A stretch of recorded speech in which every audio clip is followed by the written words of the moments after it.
40.000, спомна човекот, теравати нов инсталиран капацитет на производни капацитети е потребен во следниве 10 години. Љубише, замислете, не зборуваме за век, не зборуваме за милениум. Да, зборуваме за 10 години, една декада, значи ние ќе го доживееме тоа. Знаете ли колку се 40.000 теравати?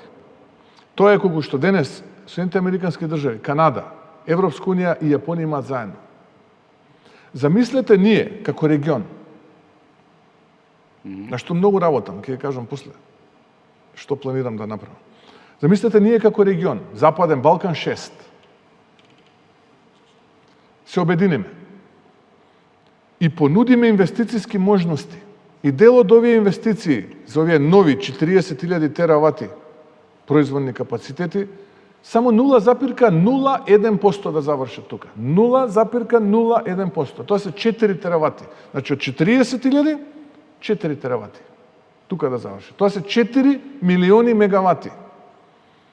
Ако 1 мегават инсталиран капацитет чини од 1 до 2 милиони евра, зборуваме за 4 трилиона евра во следниве 10 години инвестиции што треба да се случат во Западен Балкан. Сите заедно, сите земји во Западен Балкан, кои ќе им ги соберете номиналните бруто домашни производи на Србија, на Босна, на Црна Гора, на Албанија, на Косово и на Македонија, е нешто повеќе од 200 милиарди годишно.